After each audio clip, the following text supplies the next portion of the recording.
I think that he was just looking for his independence. And so rather than having to ask, can I get a few dollars to go buy a pair of sneakers? And his father telling him that, well, you need to work for it, you got to do this. He didn't want to have to do that. And so he'd be like, well, I'm going to do it however.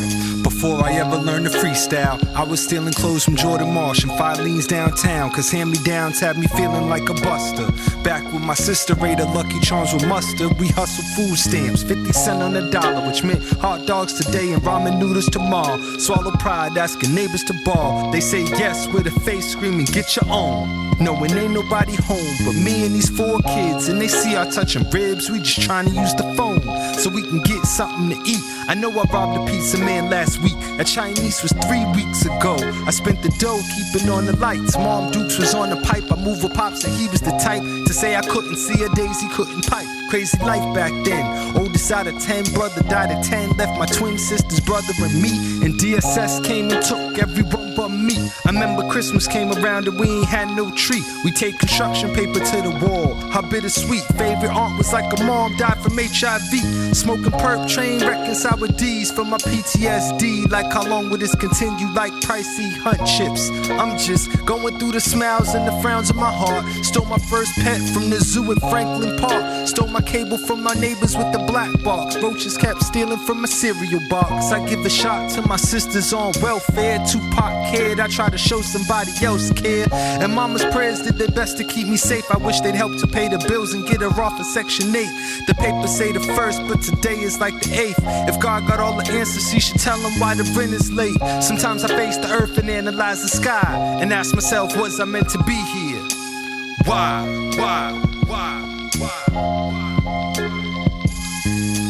All that I got is you. All that I got, and I'm so thankful I made it through.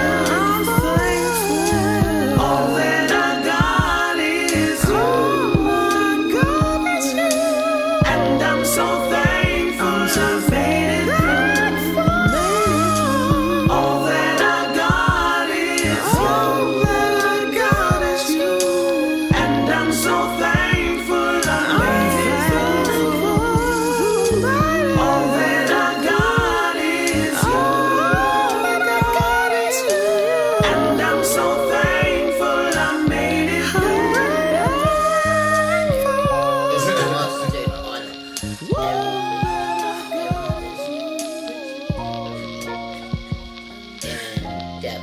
Morning, she wanted some mustard on her Lucky Charms. And all the children were sitting there, and DJ was finished eating. But I told Sharon if she put that mustard in her Lucky Charms, and she didn't eat it, I was going to whoop her ass. OBJ turned around and got him another bowl. So he could sit down and wait for Sharon to get her whooping. But she ate them. She ate the Lucky Charms. She ate the mustard. And a couple of different records that we recorded, he talks about his brother passing. Like I know he and I have spoken about it personally, but I wanted to hear from the two of you where death affects a lot of people, especially when you're young and you're trying to process that. So I'm getting Yolanda, how do you feel like his brother's passing affected him? Short term, long term, kind of what was kind of going on with him at that time as he was kind of coping with the reality of having lost a sibling. I'm trying to think, how old? When I first told him, he didn't, he cried for literally not a minute, and he didn't want to go to the funeral. He didn't want to go. I think all the way up until the night before. But he went. He went. He didn't cry. He didn't cry anymore. He just did nothing. But he didn't get off the limo neither. He said he didn't want to watch them put his brother in that cold ground. And I didn't make him get out either. And, but after that, he was angry for a long time. And now, I guess, it's that hindsight. So because he never kind of showed the emotion. Right. Looking back, I think my feeling was probably like, oh, he's okay. Because he's not saying that he's not.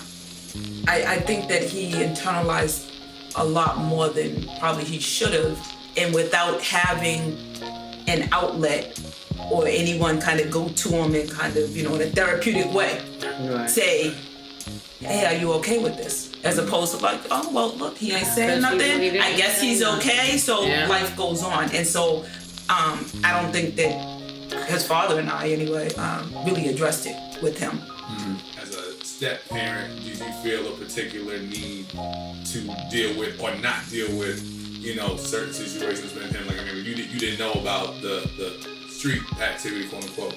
But say like the passing of his brother or any traumatic thing that he might have been experiencing. From the very beginning, I think I took more of a hands off because for the first 8 years,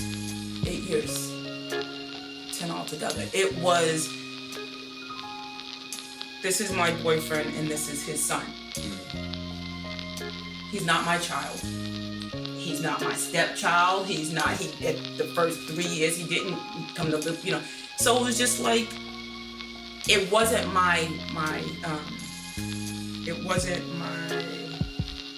I didn't feel comfortable disciplining him. I didn't feel I needed to. That was always like, that's his father's job.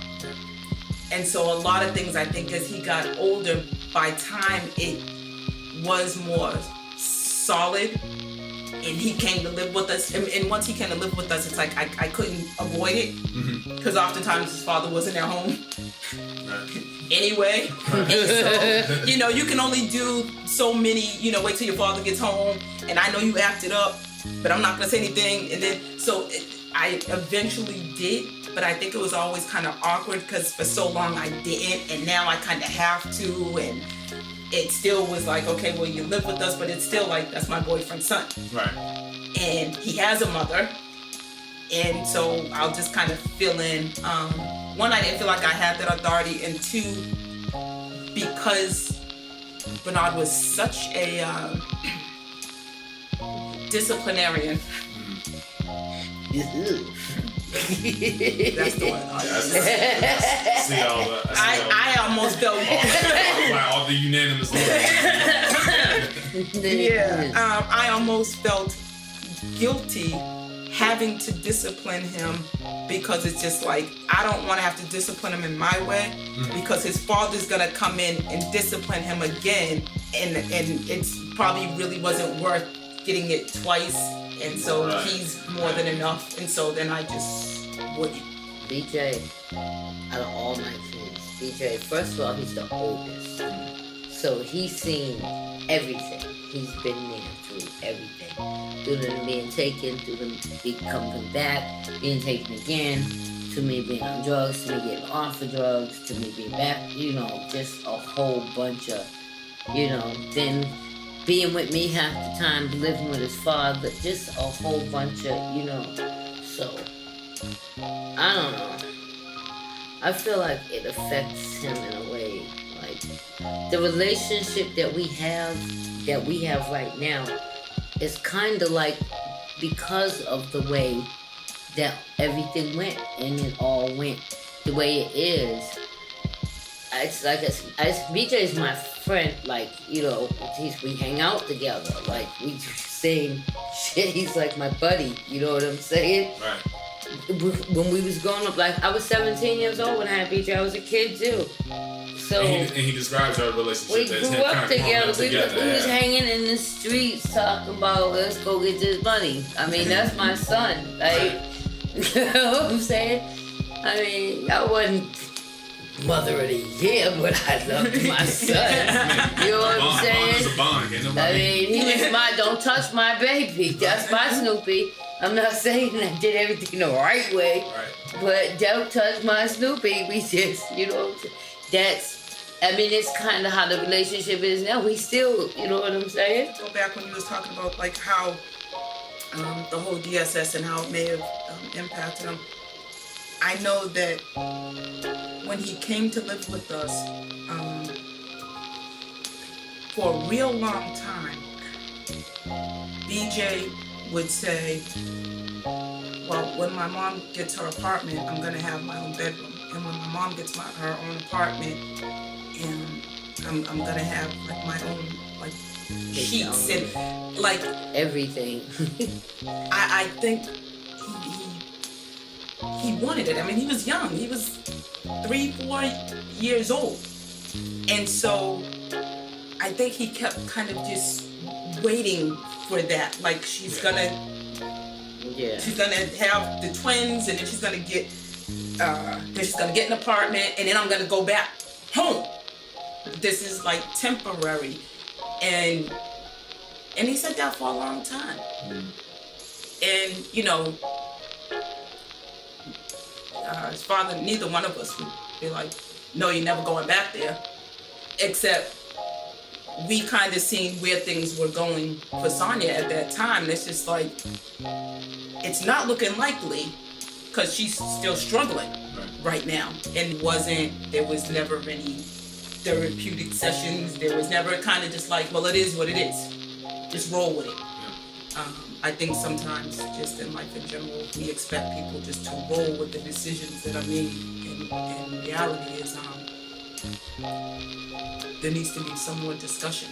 We need to talk about stuff and understand the other point of view. The first Thanksgiving you all got to spend together as a family wasn't up until like within the last 6 or 7 years.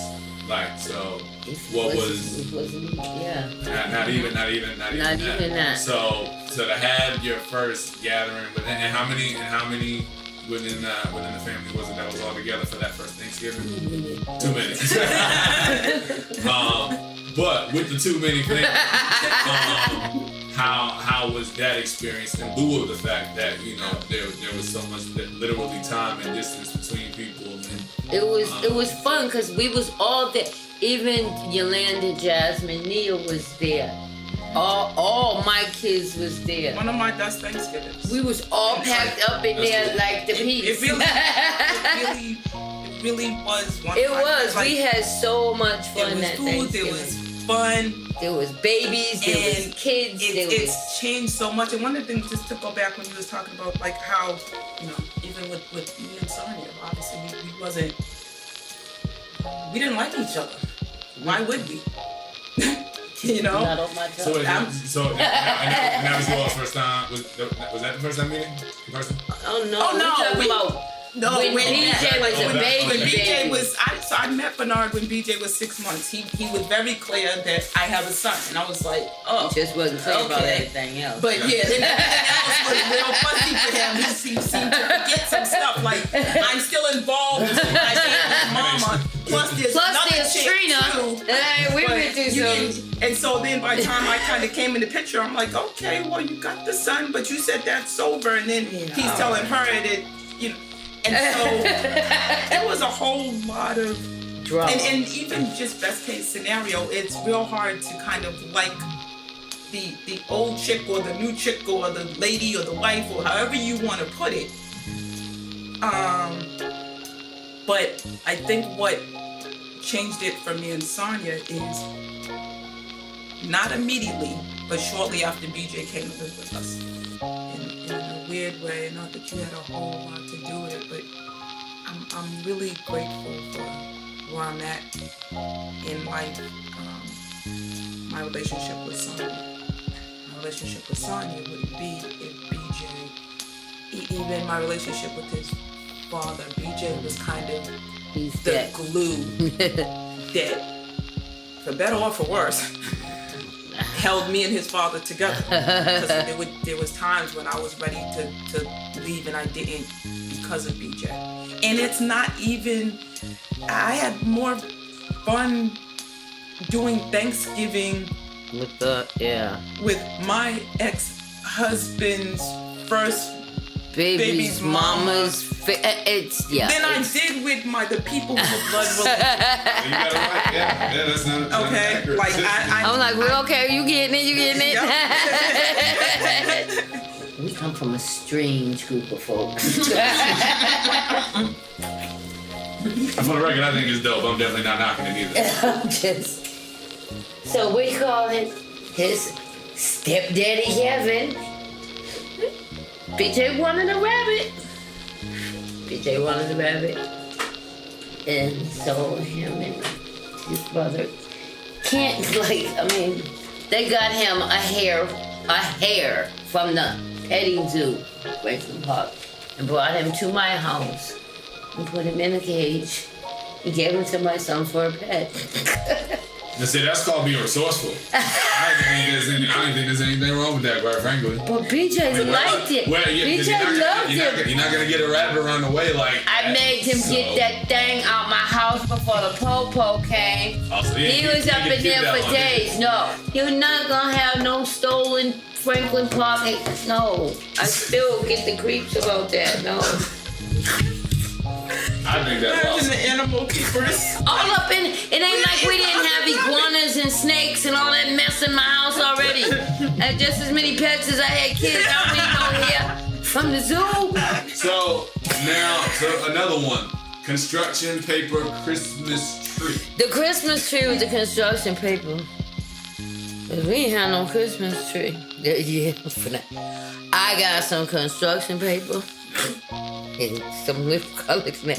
I made them a paper tree and I taped it to the wall. Yeah, I mean that's. They had a tree. Damn it was just paper. But it's so funny because BJ remembers that tree. And I remember doing it. But none of my other kids do. I don't know if it was because they was too little or they wasn't that little. Mm-hmm. But they wouldn't. BJ remember the year of the paper tree. Did you like paper ornaments too? Now kids get to like decorate the tree and all that? Yes, I did. Now that I think about it, we should have struck some popcorn up there. Hey, look, it's still a chance. Put some glue up there and be like, when the animals be like, eat that shit. Okay. Or the roaches. Oh, the roaches. You know Niggas would have been and stole our popcorn. You know that shit. Christmas for everybody. But I mean, like I said, we can laugh about, different stories about, but some of it, it's just like, it's real hard. It was hard for him, growing up, because we can laugh about this story and that story. Don't get me wrong, we had good times, but there was a whole lot of bad times too. The good times was good, the bad was bad. I remember when I first started taking my treatments regular, my blood treatments and stuff like that, and my hair started falling out, and it doesn't, it'll grow and fall out most of the time. It's because of the treatments that my hair falls. And I remember BJ telling me that he lets his hair grow for the people that he cares about that can't. So even like now, every time I see him, he got wild hair everywhere. And it just makes me think of when he said that to me. And it makes me happy that he, you know what I mean? It makes me feel good inside. Like, that he cares, not just, you know what I mean? He has his own way of expressing how he goes through. Elise. Wow. So, besides the obvious that was BJ's aunt, I must say, favorite aunt, especially from birth until her passing, she by far is still BJ's favorite aunt. She was the type of aunt that she was more, I don't think she did a whole bunch of discipline, but for different reasons. I think she kind of just didn't really know how. She kind of was more like a just whatever. You can burn the house, just don't burn it all the way down. Like whatever goes. So it was different when I say I don't discipline versus she doesn't discipline. I think there was more discipline in the household with me. With her, it was just like, it was like the ultimate fun place to be. You could do whatever. I think she was more of a friend than an aunt, which is fine. But it's like she was just that fun, cool aunt. I know parents like some parents like typically don't like really condone kids smoking or drinking at underage, much less doing it with them. And B, you know, every time he talks about how y'all have been, and the two of you have smoked together since y'all were about, since he was about like 14, 15, 16. Kind of, what was that experience like? And I mean, what allowed you to have, I guess, that kind of comfort, Sonya, to be able to smoke with your son and first of just kick it? all, I was so out there myself that I'm not thinking, this is my child sitting here getting told. I just wasn't. Besides, I figured, like I said, my brain wasn't all that either. So he was doing it anyway. And I don't see him that much. He lived with his dad. So when we hung out, that's what we did. We hung out. Things happen for a reason, and I am so grateful, not only for my relationship with Sonya, but my girls' relationships with, I can't even describe it any other way but to say they're other siblings. Because goodness forbid, I say that they're not related. We don't do that. We don't do that. Like, it's not. Those are my daughters. And when we're not here, they will still have each other. Still, yeah. That's a blessing. And their common bond is BJ. It's not me, it's not Sonya, it's not Bernard. It's because of BJ that we all a family, so to speak. That's what it all, what holds us all together. It's so funny though, because like BJ, he's that kid that got, like, whilst we sitting telling stories and Yolanda's talking about the discipline and how he this and that and all that. And mine's are more like, well, we was hunting the streets, like, da da da da. We went to Friendlies. So BJ got both of those. He got both of those all up in him, like. Got happy ending Sundays. Okay. But we robbed the pizza man because we needed the money to eat. and he was good with both, right? Well, I just hope you keep doing what you're doing with your life. Just keep doing what you're doing. Be happy, keep that drive. Don't let nobody tell you can't or you won't. Not that you're that kind of person, because we all know that he you shouldn't be doing or that. Right. Or you shouldn't, and this is not gonna work, that's not gonna work. Just keep being you and telling them I ain't business, because that's how you do. Just how BJ, that's how you do. Yeah. Just keep being you. That's my main thing. I love my son. I love my son for stars and moons. Sometimes he irked my last nerve. However, I wouldn't change who he is, because that's just who make him who he is.